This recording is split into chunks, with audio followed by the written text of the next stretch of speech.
Inicialmente, eu vou falar sobre a estruturação adotada nesse projeto. Eu tenho aqui meu pacote default. Meu pacote default é meu pacote principal. E ele contém o quê? O main.java, que é o arquivo que vai inicializar o nosso programa, certo? Em seguida, aqui eu tenho a estruturação MVC, que é composta por modules, onde ficam o quê? As nossas classes principais da aplicação: administrador, hospital, médico, multiplicador Java, plantão, certo? E essas classes vão declarar o quê? Quais são as características e atributos dos nossos objetos. A gente também tem o pacote views. O pacote views vai armazenar as telas e a parte visual da nossa aplicação. Além disso, há o pacote controllers. O pacote controllers, por ser um pouco mais maior, sabe? Eu dividi ele em duas partes. O controller models, ele vai fazer o quê? Ele vai dar função às classes criadas. Já o controller da RAM ficou com a função de gravar, armazenar e consultar os dados que estejam salvos na memória RAM, utilizando aí o quê? O padrão de array que foi mostrado durante as aulas.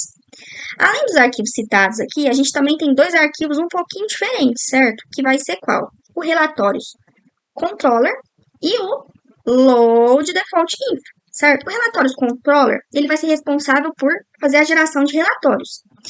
E o load default, ele vai ser responsável por quê? Por fazer alguns cadastros de teste sempre que o programa for inicializado, evitando aí toda vez ter que ficar colocando manualmente.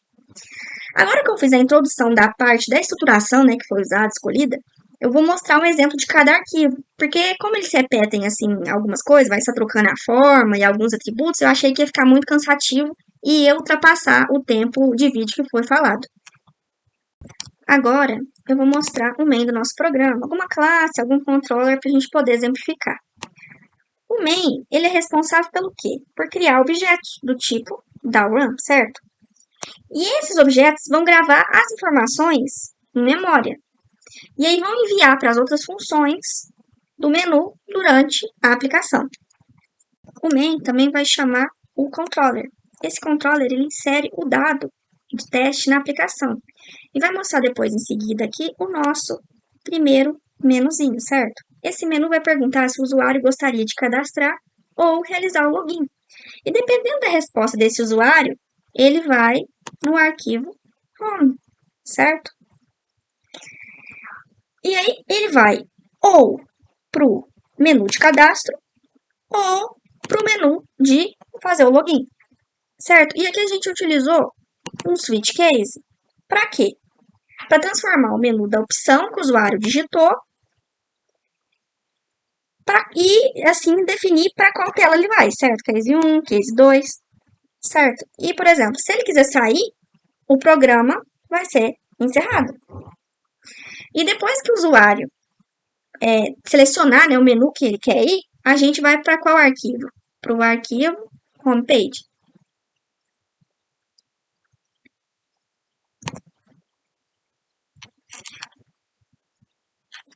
O arquivo homepage é a única view que tem no programa. E ela tem vários menus aqui, como, por exemplo, aqui o menu de login e cadastro, menu das opções principais do programa, submenus que controlam cada classe, exemplo, médico, administradores, plantões, multiplicadores, valores de plantão. E aqui eu acredito que o menu mais importante aqui, ó, mais importante é o próprio menu app. Por quê? Ele é exibido após o login do usuário e ele mostra todas as funcionalidades e submenus do programa. Quando o usuário digita, por exemplo, o número da opção desejada, ele também vai utilizar o quê? Vai utilizar um switch case, certo? E aí vai direcionar qual a opção escolhida pelo usuário de acordo com o número escolhido, certo? Então, de acordo com o número escolhido, vai pegar e vai redirecionar o usuário para o nosso submenu. E se o usuário não digitar nenhuma opção válida, vai pedir para o usuário digitar novamente a opção, certo? E é o que vai acontecer. Quando o usuário digitar uma opção correta, né, um número correto aqui dentro dessas opções, aí a gente vai para quê? Para um menuzinho aqui equivalente. Por exemplo, se ele digitar 10, a gente vai fazer o quê? Vai fazer o logout. Se ele digitar 1, a gente vai para o menu administradores. O menu administrador aqui é a nossa primeira opção. Ao clicarmos nele, a gente pode cadastrar, listar, editar, excluir.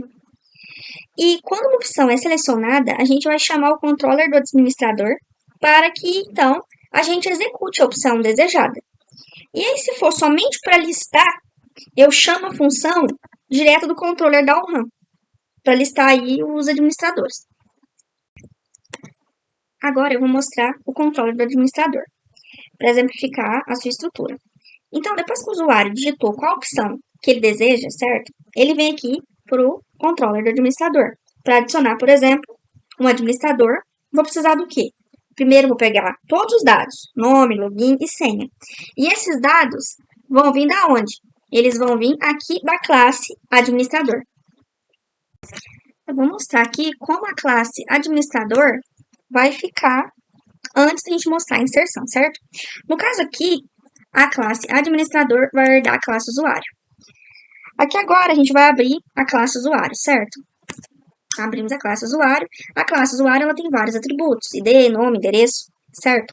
Esses atributos eles também são comuns a quem? Ao médico. Por que ao médico? Porque o médico também é um usuário. Então, eu optei aqui porque ele é uma classe usuário, certo? O usuário aqui, ele é herdado por quem? Pelo administrador. A classe administrador, ela vai ter mais um tipo, que é esse enum, certo? Que pode ser geral ou hospital. Temos um construtor aqui para construir a partir dos parâmetros já passados, né? Um objeto administrador. Aqui a gente tem um construtor padrão, para ele só construir objetos e nenhum dado. Aqui a gente tem os getter and setters, da classe usuário, e ele já está herdando. E também do tipo, que é da classe o quê? Administrador. Por fim, o toString aqui, certo? Para facilitar o quê? A gente vai mostrar os dados do objeto. Aí a gente chama o quê? O toString da classe main. E depois a gente vai mostrar o tipo, certo? E esses vão ser o quê? Os dados da classe administrador. Bom, agora a gente vai voltar para a inserção dele, certo? Voltando passo a passo, inserir, primeiro eu preciso perguntar todos os dados dele. E aí, como eu também preciso perguntar na hora de editar, eu fiz uma função que só vai fazer as perguntas e devolver um objeto para o administrador, já com todos os dados preenchidos, certo? E ela chama essa função getAdminInfo, certo? O nome da minha função. Bom, a classe admin, ela vai chamar lá do usuário controller e vai chamar aqui para pegar as informações do usuário, certo? Então, vamos clicar aqui. Bom, se a gente vier aqui, vai perguntar o quê? O nome, o endereço, CPF, certo?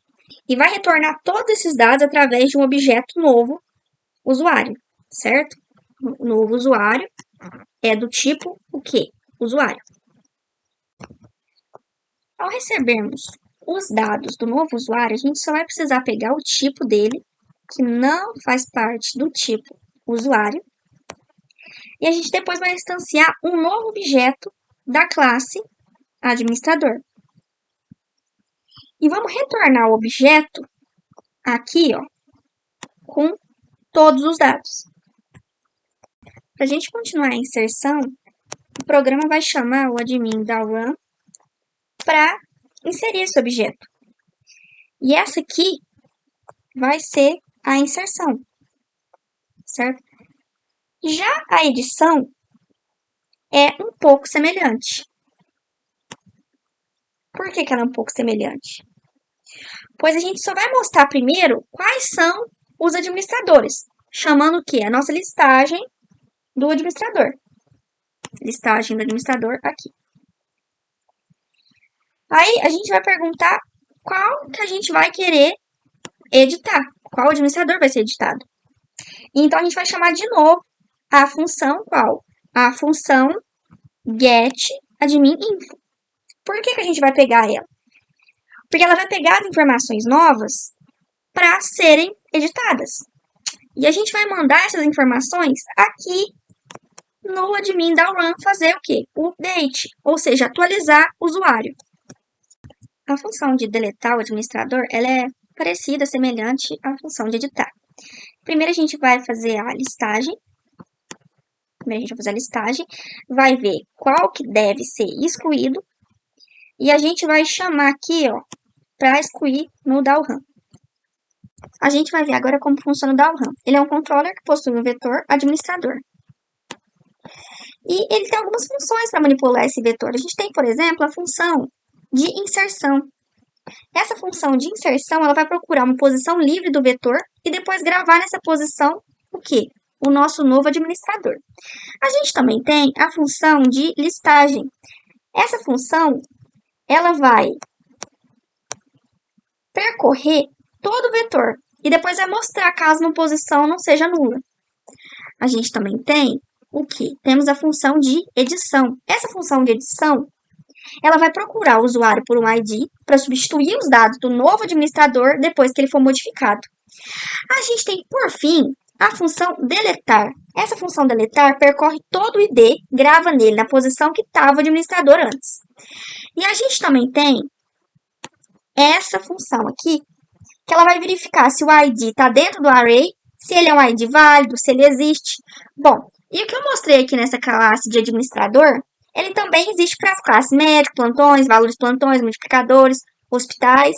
Enfim, toda essa estrutura aqui do controller da URAM, ela também existe para essas outras classes. E há uma pequena variação, né, entre elas. Eu vou mostrar aqui umas coisas interessantes, por exemplo, como uma função que vai gerar os plantões automaticamente e também que vai importar os médicos da última semana. Para isso, eu vou clicar aqui em plantão controller. Já que na função gerar plantões semanais, primeiro ela pergunta qual que será o hospital. Aí eu vou mostrar os hospitais e pintar quais vão receber os plantões. Vai perguntar também qual a data que vai ser gerado. E aí quando tem todos esses dados, no caso ano, mês, semanas, eu vou chamar essa função aqui, gerador de plantões alto. Essa função aqui, ela começa primeiro convertendo a semana 1, certo? E eu vou convertendo em dia, sendo no caso dia 1 até dia 7, e assim por diante para as outras semanas. Depois disso, eu começo a gerar os plantões. Porém, em vez de gravando, eu vou adicionando um vetor temporário. Então, eu vou colocando aqui nesses vetores de plantões aqui. E eu vou gerando para os 3 tipos de plantões, sendo o pronto-socorro, o TI geral e o TI Covid. Primeiro, eu vou gerar o quê? Vou gerar os meus plantões diurnos, certo? E depois vou gerar meus plantões noturnos. E aí eu vou colocando em um vetor. Daí ele vai procurar se tem um valor para esse plantão, certo? E vai consultar aqui para esse tipo de plantão. E caso esteja faltando algum valor, ele não vai seguir com essa geração. Então ele vai mostrar que o que? Não foi possível gerar esse plantão, certo? E aí eu vou pedir para o usuário verificar se tem algum valor de plantão para todos os tipos. E caso todos os plantões forem inseridos em um valor temporário e não tiver falta de nenhum valor de plantão, eu vou inserir todos esses plantões no vetor temporário para a memória RAM. E aí eu vou finalizar o quê? Aqui eu finalizo a geração dos plantões. Para importar os médicos da semana passada, eu chamo a função importar médicos alocados, que o usuário escolhe novamente a semana, o mês, o hospital que vai receber os médicos da semana anterior. E depois é chamada a controller do plantão da URAM, aqui, que se chama importador de médicos da semana. Nessa função aqui de importador de médicos da semana, eu converto os dias da semana para um numeral de início e fim, certo? Então, a semana 1 começa no dia 1 e termina no dia 7, certo? E para cada dia eu procuro plantões da data menos 7 dias, ou seja, uma semana atrás. Então, eu comparo aqui, ó, se é o tipo que eu quero copiar. E se, no caso, o tipo for igual ao que eu estou importando no momento, eu copio o médico que realizou o plantão há 7 dias atrás. E para o médico alocado do novo plantão, eu vou realizar a importação. Dessa forma, eu vou repetir o processo para todos os tipos e períodos em todos os dias. E vou concluir a importação dos médicos da semana escolhida. Eu acho interessante falar dos relatórios. Primeiro, eu vou escolher o hospital, né, que será gerado o relatório. E aí, depois eu vejo se o relatório será por mês ou por período. Aqui eu tenho os meses. Em seguida, eu vou chamar essa função aqui, ó, gerar relatório gasto do hospital. E essa função mostra o relatório de acordo com o período selecionado. Eu vou executar aqui o programa. Primeiro eu vou fazer o login. Aqui vai ser o menu de administradores. Para todos vai seguir a mesma estrutura. Eu posso cadastrar, listar, editar, excluir. Aqui eu fiz um breve cadastrozinho aqui, informei o tipo de administrador, no caso coloquei ele como administrador geral. Aqui eu coloquei para listar esse administrador e ele tá aqui, ó. Acabei de cadastrar ele. E isso aqui vai valer para administrador, médico, hospital, multiplicadores. E aqui nos plantões, eu vou poder gerar o quê? Os plantões automáticos, listar todos os plantões de hospital, vamos lá, listar todos os plantões de um hospital. Então, aqui eu listei, certo? E ele vai mostrar por dia quais são os plantões. E aqui tem todas as informações do dia, do tipo, qual médico foi alocado. Aqui eu fui no menu pessoal do médico, certo? Na opção 7. Aí aqui tem visualizar histórico e tudo mais. Eu vou visualizar o histórico do plantão. Aí tem esses médicos cadastrados. Eu quis pegar o médico do ID1. O médico do ID1 teve esse histórico aqui, certo? Eu voltei, então, para o quê? Para o meu menu de administrador. No menu administrador aqui eu tenho o relatório gasto para o hospital, relatório gasto para o médico, fazendo o relatório gasto para o hospital. Aqui eu tenho os hospitais cadastrados, escolhi o hospital 1, coloquei o ano que eu quero consultar, 2021. Coloquei se deseja um mês ou período, eu coloquei um período. O período inicial começou em setembro, terminou em outubro. E aqui temos o relatório. É isso, gente. Espero que vocês tenham gostado.